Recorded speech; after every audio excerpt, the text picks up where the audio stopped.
नमस्कार दोस्तों, आप सभी को हमारे YouTube चैनल झार शिक्षा में स्वागत है। तो चलिए हम लोग सामान्य अध्ययन का प्रैक्टिस सेट नंबर 1 करते हैं और देखते हैं 50+ इम्पोर्टेंट क्वेश्चन। तो चलिए स्टार्ट करते हैं आज के पहले क्वेश्चन से। तो हमारा आज का पहला क्वेश्चन है, इनमें से कौन सा पाषाण युग यानी स्टोन एज के 3 प्रमुख कालों के अंतर्गत नहीं आता है। तो कौन नहीं आता है? तो ये ताम्र पाषाण। बाकी बाद आपका पुरा पाषाण, नव पाषाण और मध्य पाषाण, ये सभी क्या आते हैं? पाषाण युग मतलब स्टोन एज के अंतर्गत आते हैं, बट ताम्र पाषाण आपका पाषाण युग के अंतर्गत नहीं आता है। इसकी व्याख्या देखते हैं। पाषाण युग में मनुष्य पत्थर के औजारों का उपयोग करता था। पाषाण युग के 3 चरण पुरा पाषाण, मध्य पाषाण तथा नव पाषाण है। ताम्र पाषाण युग नव पाषाण युग के बाद आरंभ हुआ, जिसमें मनुष्य तांबे के औजारों का उपयोग करने लगा।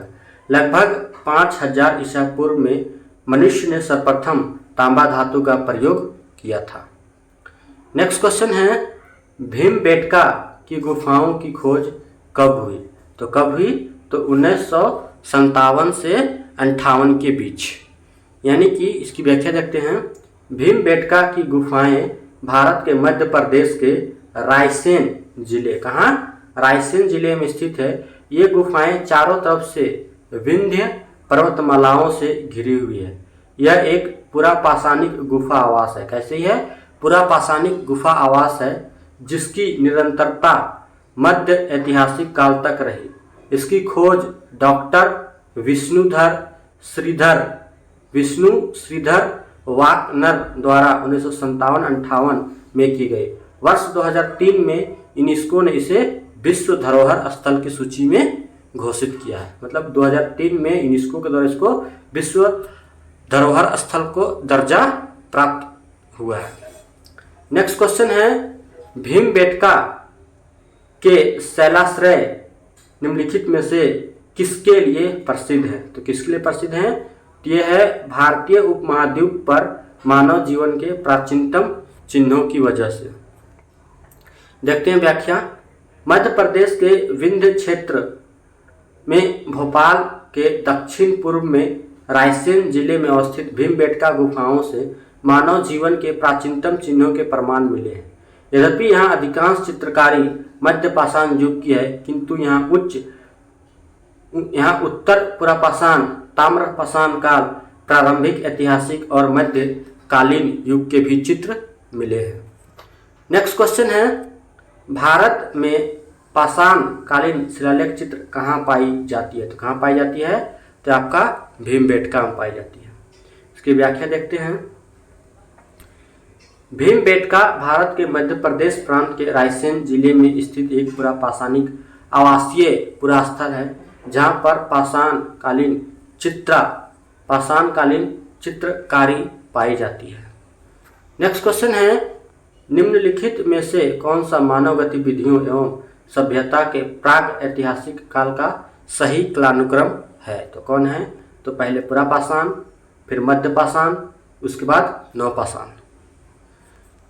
देखते हैं इसका व्याख्या। प्रागैतिहासिक काल के तात्पर्य इतिहास के उस युग से है जब मानव ने लिपि अथवा लेखन का विकास नहीं किया था। मतलब प्रागैतिहासिक काल में लिपि अथवा लेखन का विकास नहीं किया गया था और उसका जीवन पत्थरों के इर्द गिर्द सीमित था, इसलिए इसे पाषाण काल भी कहते हैं।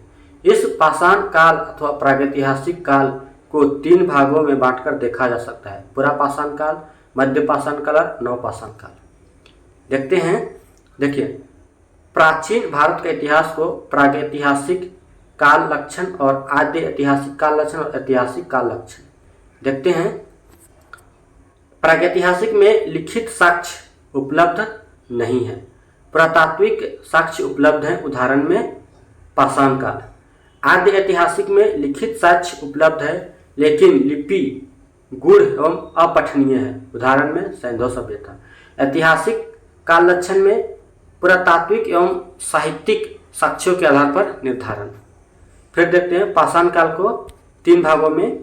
पुरा पाषाण काल लगभग 5 लाख से 10,000 ईसा पूर्व, मध्य पाषाण 9,000 से 4,000 ईसा पूर्व और नवपाषाण 7000 से 1000 ईसा पूर्व। अब देखते हैं सिंधु सभ्यता। धौलावीरा डैश राज्य में स्थित है, तो कहाँ स्थित है? ये आपका गुजरात में स्थित है। इसकी व्याख्या देखते हैं। धौलावीरा गुजरात के कच्छ जिले के भचाऊ तालुका में स्थित पुरातात्विक स्थल है।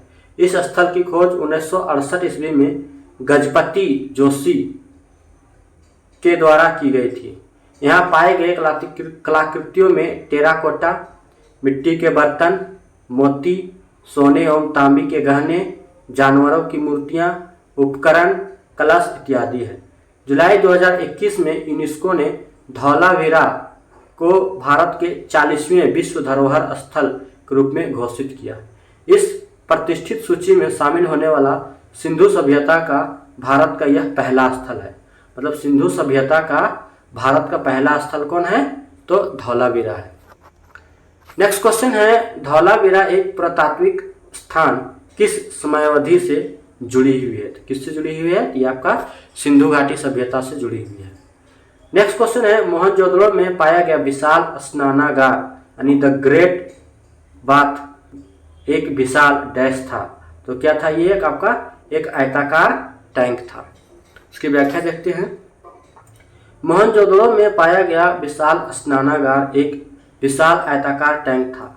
मोहनजोदड़ो सिंधु घाटी सभ्यता का सबसे बड़ा स्थल था। इसकी खोज राखल दास बनर्जी ने 1922 ईस्वी में की थी।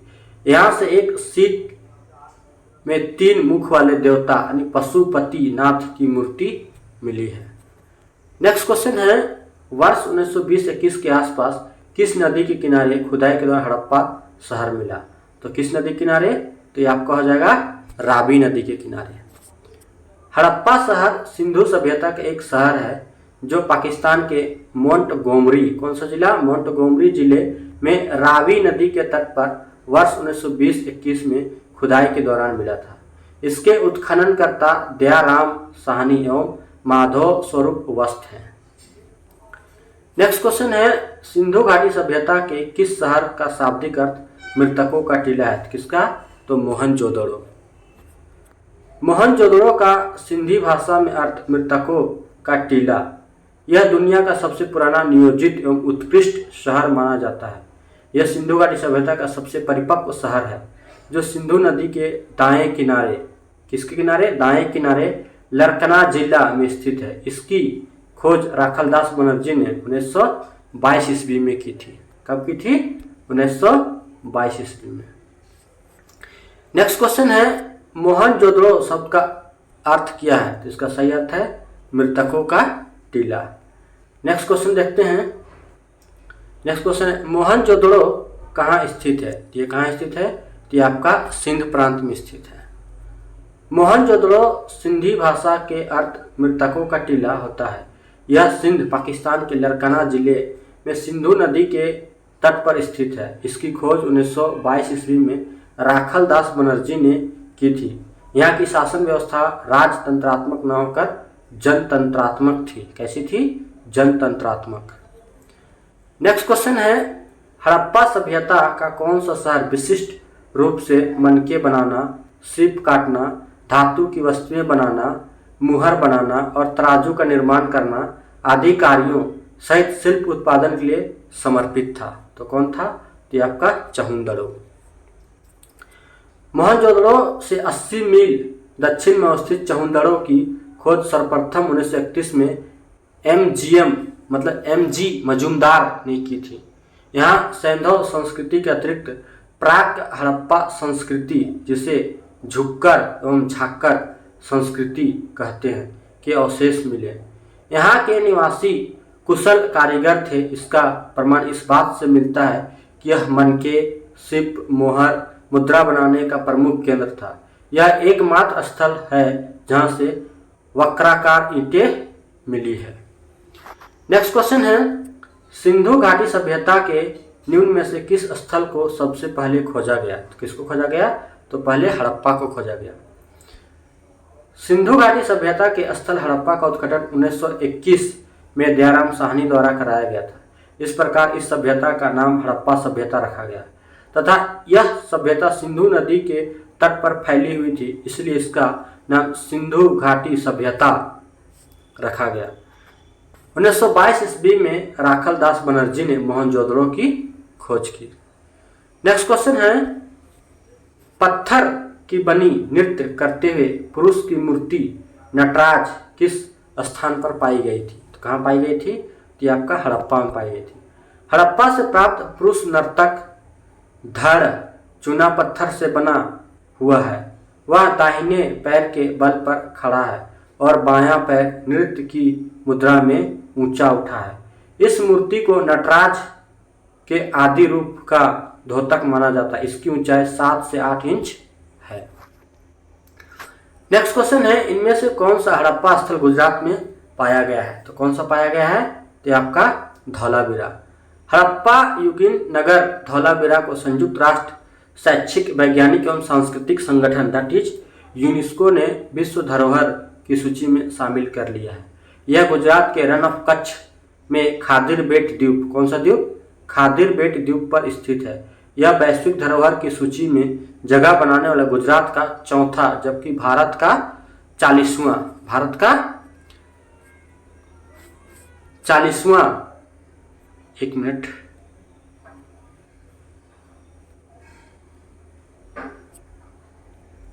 भारत का 40वां स्थल है। इसकी खोज 1968 ईस्वी में पुरातत्ववेदा जगपति जोशी ने की थी। नेक्स्ट क्वेश्चन है, निम्नलिखित में से कौन सा सिंधु स्थल सिंधु घाटी सभ्यता का हिस्सा नहीं है? तो कौन नहीं है? तो उरुक, भगवत मोहनजोदड़ो, हड़प्पा और लोथल, ये सभी क्या है? सिंधु घाटी सभ्यता से जुड़े हुए हैं। इसकी व्याख्या देखते हैं। सिंधु घाटी सभ्यता के प्रमुख स्थल मोहनजोदड़ो, कालीबंगा, हड़प्पा, धौलावीरा, लोथल तथा राखीगढ़ी थे, जबकि उरुक एक सुमेरियन सभ्यता का शहर है। किसका? सुमेरियन सभ्यता का शहर है। सिंधु सभ्यता या हड़प्पा के प्रारंभिक स्थल सिंधु नदी के आसपास केंद्रित था, अतः इसे सिंधु सभ्यता कहा गया था। भारतीय उपमहाद्वीप में यह प्रथम नगरीय क्रांति की अवस्था को दर्शाती है। नेक्स्ट क्वेश्चन है, सिंधु सभ्यता के इनमें से किन स्थलों में जलाशयों के साक्ष्य मिले हैं? तो कहाँ मिले हैं? तो आपके धौलावीरा में। धौलावीरा गुजरात के कच्छ के रण में स्थित है। इसकी खोज जेपी जोशी यानी जगपत जोशी द्वारा 1967-68 में की गई। यह नगर आयताकार बना था। यहाँ से एक विशाल जलाशय का साक्ष्य मिलता है। सुरकोटता के कलश समाधान के साक्ष्य मिले हैं। रोपड़ से सेलखड़ी की मुहर, मृतभान एवं कुल्हाड़ी आदि के साक्ष्य मिले हैं। यहाँ के निवासी जल संचय की कुशल अभियंत्रिकी कला से परिचित थे। नेक्स्ट क्वेश्चन है, पुरातात्विक स्थल सुरकोटदा किस राज्य में स्थित है? तो कहाँ स्थित है? तो ये आपका गुजरात में स्थित है। देखते हैं इसकी व्याख्या। सुरकोटदा या सुरकोटडा गुजरात के कच्छ जिला में स्थित है। इस स्थल से हड़प्पा सभ्यता के विस्तार का प्रमाण मिले हैं। 1996 ईस्वी में इस स्थल की खोज जगपत जोशी ने की थी। सिंधु घाटी सभ्यता के स्थल और राज्य देखते हैं। धौलावीरा, लोथल, रंगपुर और सुरकोटदा ये कहाँ है? ये आपका गुजरात में। आलमगीरपुर उत्तर प्रदेश, कालीबंगा राजस्थान, मांडा आपका जम्मू कश्मीर, दैमाबाद महाराष्ट्र, रोपड़ आपका पंजाब। नेक्स्ट क्वेश्चन है, किस वर्ष जर्मनी और इटली के पुरातत्वविदों के एक दल ने मोहनजोदड़ो में सतह अन्वेषण शुरू किया था? कब किया था? ये आपका 1980 में किया था। 1980 में जर्मन एवं इटली यानी इतावली के पुरातत्वविदों की संयुक्त टीम ने मोहनजोदड़ो में सतह अन्वेषण को प्रारंभ किया। 1986 में अमेरिकी दल द्वारा हड़प्पा में उत्खनन प्रारंभ किए और 1990 में आर.एस. विस्ट ने धौलावीरा में उत्खननों का प्रारंभ किया। नेक्स्ट क्वेश्चन है, देखते हैं। हड़प्पा सभ्यता की मुहरों पर निम्नलिखित में से कौन सा पशु अक्सर देखा जाता है? तो कौन देखा जाता है? आपका बैल। इसकी व्याख्या देखते हैं। हड़प्पा सभ्यता में पाई गई मुहरें आयताकार, गोलाकार, वर्गाकार एवं बेलनाकार थी। इन मुहरों पर हाथी, गेंडा, बाघ, बकरी, बैल आदि पशुओं की आकृतियां विद्यमान थी। उल्लेखनीय है कि हड़प्पा सभ्यता की मुहरें मध्य एशिया के उम्मा एवं उर शहरों में तथा इनके साक्ष्य मोहनजोदड़ो, लोथल तथा कालीबंगन से भी मिलते हैं, जिससे इनके व्यापारिक क्रियाकलाप का बोध होता है। नेक्स्ट क्वेश्चन है, निम्नलिखित में से कौन सा हड़प्पा स्थल शिल्प कलाओं के उत्पादन से संबंधित नहीं है? तो कौन नहीं है? तो आपका ये मांडा। जम्मू कश्मीर के में चिनाब नदी के दाएं तट पर स्थित सिंधु सभ्यता का मांडा स्थल, कहाँ? जम्मू कश्मीर में चिनाब नदी के दाएं तट पर। कौन सा? मांडा। शिल्प कलाओं के उत्पादन से संबंधित नहीं है, जबकि बालाकोट से बहुतायता में शिल्प की बनी चूड़ियों के टुकड़े प्राप्त हुए हैं तथा चहुंदड़ों से वर्गाकार ईंटें प्राप्त हुई है। नागेश्वर से शंख से बनी वस्तुएं, चूड़ियाँ, करछियाँ तथा पच्चीकारी की वस्तुएं प्राप्त हुई है।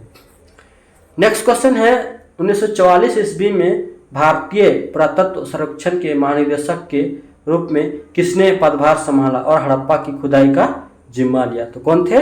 तो वो थे Rem Wheeler. Sir Robert Eric Mortimer Wheeler ने 1944 में भारतीय पुरातत्व सर्वेक्षण के महानिदेशक का पद संभाला और हड़प्पा की खुदाई का जिम्मा लिया। भारतीय पुरातत्व सर्वेक्षण का प्रमुख कार्य राष्ट्रीय महत्व के प्राचीन स्मारकों तथा पुरातत्व स्थलों और अवशेषों का रखरखाव करना है। यह संस्कृति मंत्रालय के अधीन है। वर्तमान में भारतीय पुरातत्व सर्वेक्षण के महानिदेशक वी विद्यापति हैं। नेक्स्ट क्वेश्चन है, प्रसिद्ध सिंधु घाटी सभ्यता या प्रसिद्ध सिंधु घाटी स्थल मोहनजोदड़ो की पहली बार खुदाई किस प्रख्यात भारतीय पुरातत्ववेत्ता द्वारा की गई थी? किसके द्वारा की गई थी? तो आर.डी. बनर्जी के द्वारा की गई थी। देखते हैं इसके व्याख्या। मोहनजोदड़ो का शाब्दिक अर्थ मृतकों का टीला है। यह पाकिस्तान के सिंध प्रांत के नरकाना जिले में सिंधु नदी के तट पर स्थित है। इसकी खोज राखलदास बनर्जी ने 1922 ईस्वी में की थी। मोहनजोदड़ो का सबसे महत्वपूर्ण स्थल विशाल स्नानागार है। यह 11.88 मीटर लंबा, 7.01 मीटर चौड़ा तथा 2.43 मीटर गहरा। मोहनजोदड़ो की सबसे बड़ी इमारत विशाल अन्नागार है, जो 45.71 मीटर लंबा और 15.23 मीटर चौड़ा है। यहाँ से प्राप्त अन्य अवशेषों में कांसे की नृत्य करती नारी की मूर्ति, योगी की मूर्ति, मुद्रा में अंकित पशुपतिनाथ शिव की मूर्ति, घोड़े के दांत इत्यादि हैं। नेक्स्ट क्वेश्चन है, सिंधु घाटी सभ्यता डैश वर्ष पुरानी है और दक्षिण में गंगा घाटी के निचले क्षेत्रों व उत्तर में मालवा तक फैली हुई है? तो कब की है? तो 3000 ईसा पूर्व। इसकी व्याख्या देखते हैं। सिंधु घाटी सभ्यता को हड़प्पा सभ्यता भी कहा जाता है। इस सभ्यता का नामकरण हड़प्पा नामक स्थल, जहाँ यह संस्कृति पहली बार खोजी गई थी, के नाम पर किया गया है। यह स्थल रावी नदी के तट पर स्थित है। इसकी खोज 1921 ईस्वी में दयाराम साहनी एवं माधव स्वरूप वत्स द्वारा की गई थी।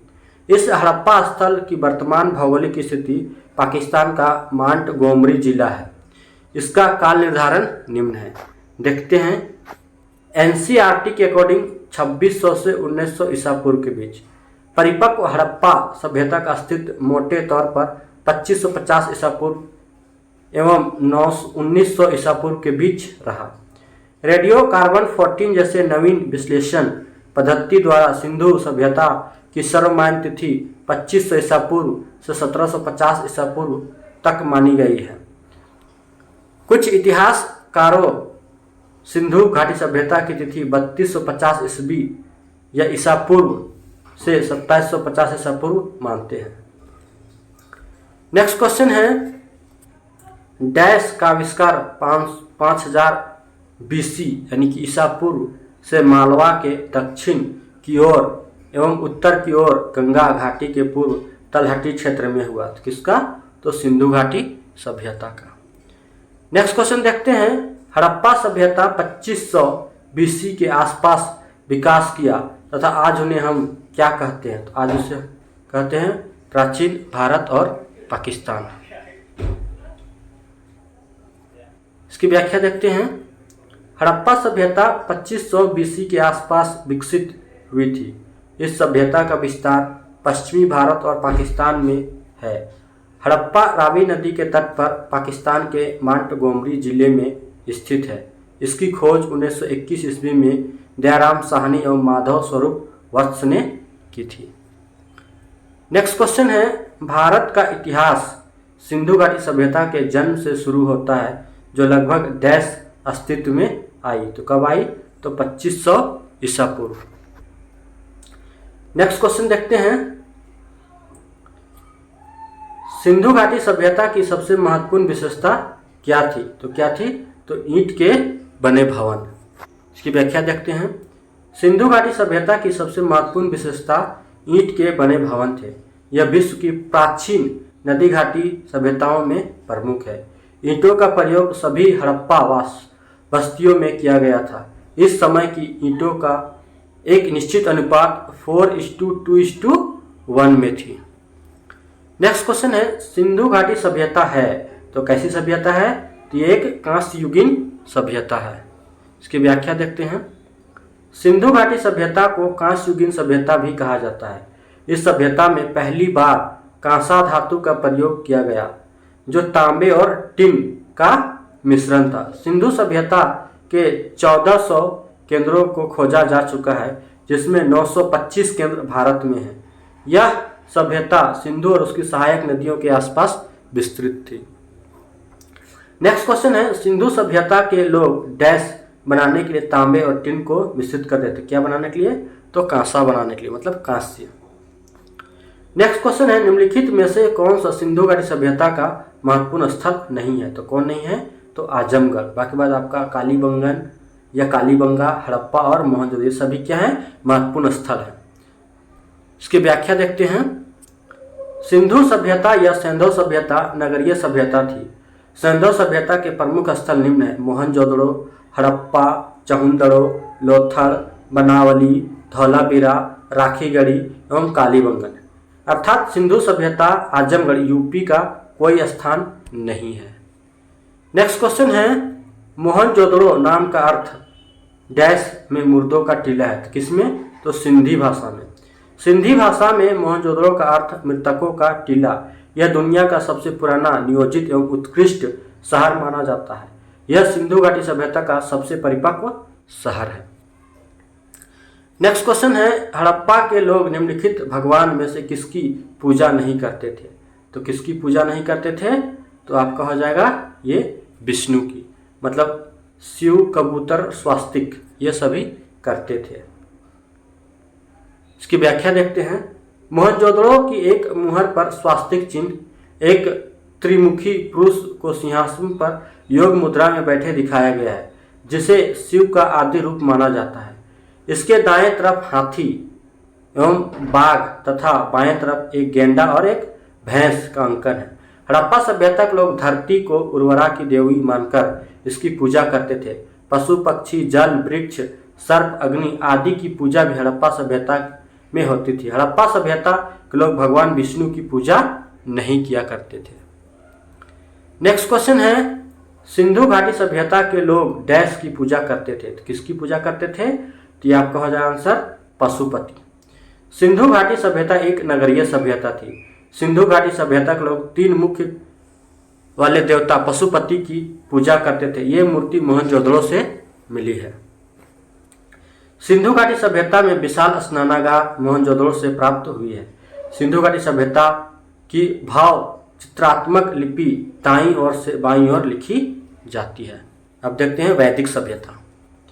सबसे पुराना वेद डैश है। तो सबसे पुराना वेद कौन है? तो आपका ऋग्वेद है। इसका व्याख्या देखते हैं, ऋचाओं के क्रमबद्ध ज्ञान के संग्रह को ऋग्वेद कहते हैं।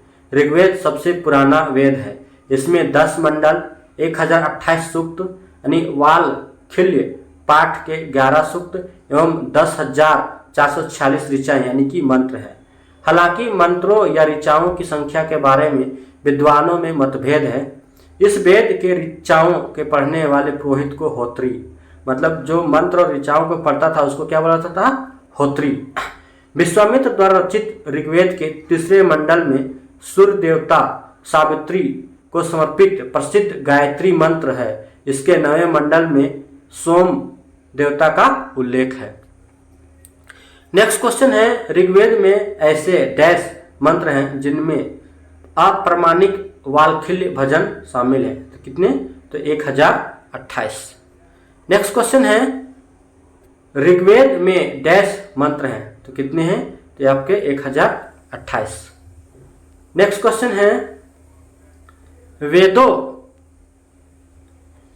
का इनमें से कौन सा अंग जटिल शब्दों के अर्थ एवं व्याख्या के लिए प्रसिद्ध है? तो कौन सा अंग है? तो आपका निरुक्त। वेदों के अंक को वेदांग कहा जाता है। वेदांग की संख्या 6 है। शिक्षा, व्याकरण, निरुक्त, छंद, ज्योतिष और कल्प, यानी शिक्षा, व्याकरण, निरुक्त, छंद, ज्योतिष और कल्प, ये सब क्या है? वेदांग है। इनमें से वेदांगों का अंग निरुक्त जटिल शब्दों के अर्थ एवं व्याख्या के लिए प्रसिद्ध है, जो कठिन शब्द व्याकरण की पहुंच से बाहर थे। उनके अर्थ जानने के लिए ही निरुक्त की रचना हुई है। निरुक्त के रचयिता यास्क, निरुक्त के रचयिता कौन है? यास्क। यास्क मुनि ने निरुक्त को व्याकरण का पूरक माना है।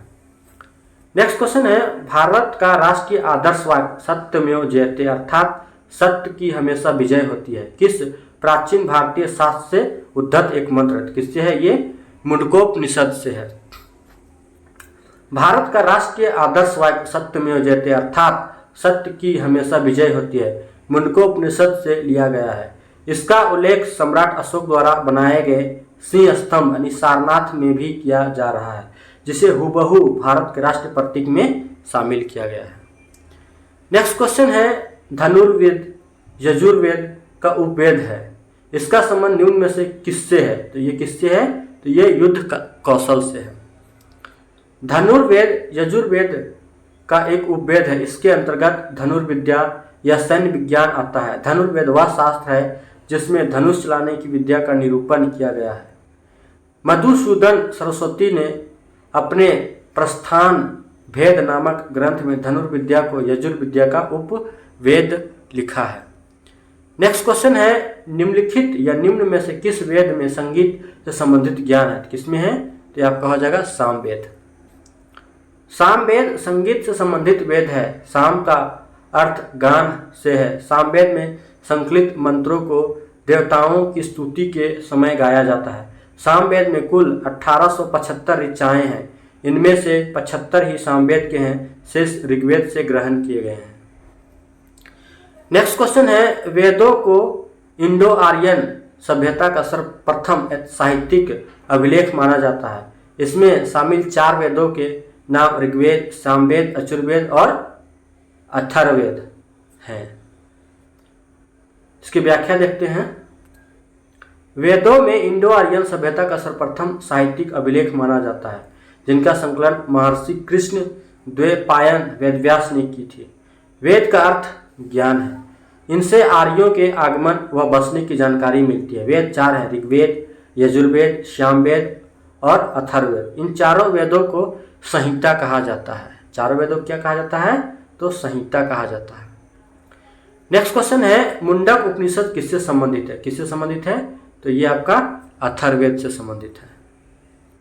मुंडक उपनिषद अथर्ववेद के सैन्य शाखा का उपनिषद है। इस उपनिषद में 3 मुंडक हैं। प्रत्येक मुंडक के 2-2 खंड है तथा कुल 64 मंत्र है। मुंडक उपनिषद को मंत्रोपनिषद के नाम से भी जाना जाता है। भारत के राष्ट्रीय प्रतीक में अंकित सत्यमेव जयते भी मुंडक उपनिषद से लिया गया है। भारत की वैदिक काल अवधि कब तक चली? तो कब तक चली? तो 1500 से 500 BC यानी कि ईसा पूर्व। इसकी व्याख्या देखते हैं। सिंधु सभ्यता के पतन के बाद जो नवीन संस्कृति प्रकाश में आई, उसके विषय में हमें संपूर्ण जानकारी वेदों से मिलती है। इसलिए इस काल को हम वैदिक काल के नाम से जानते हैं। इसका समय 1500 से 500 ईसा पूर्व तक है। नेक्स्ट क्वेश्चन है, निम्नलिखित में से कौन सा वेद जादुई अनुष्ठानों और वशीकरण के बारे में बताता है? तो कौन बताता है आपका? तो आपका अथर्ववेद। अथर्ववेद को ब्राह्मण वेद भी कहा जाता है। अथर्वा ऋषि के नाम पर इस वेद का नाम अथर्ववेद पड़ा। इस वेद की रचना सबसे बाद में हुई। इसमें 20 अध्याय यानी 1731 या 1730 सूक्त एवं 5987 मंत्र हैं। इसमें वशीकरण, जादू टोना, भूत प्रेत व औषधियों से संबंधित मंत्रों का वर्णन है। काशी का प्राचीनतम उल्लेख ऋग्वेद में ही मिलता है। नेक्स्ट क्वेश्चन है, यजुर्वेद में यजुर का अर्थ क्या है? इसका अर्थ है बलिदान। यजुर्वेद में यजुर का अर्थ बलिदान है। यजुर्वेद हिंदू धर्म का एक महत्वपूर्ण श्रुति धर्म ग्रंथ है। इसमें यज्ञ एवं बलि की प्रक्रिया के बारे में बताया गया है। यह हिंदू धर्म के 4 प्रमुख ग्रंथों में से एक है।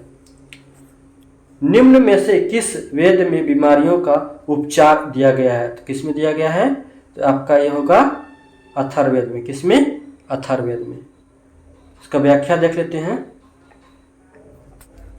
अथर्ववेद में बीमारियों के उपचार के बारे में बताया गया है। अथर्ववेद में मनुष्यों के सामान्य विचारों एवं अंधविश्वासों का विवरण मिलता है।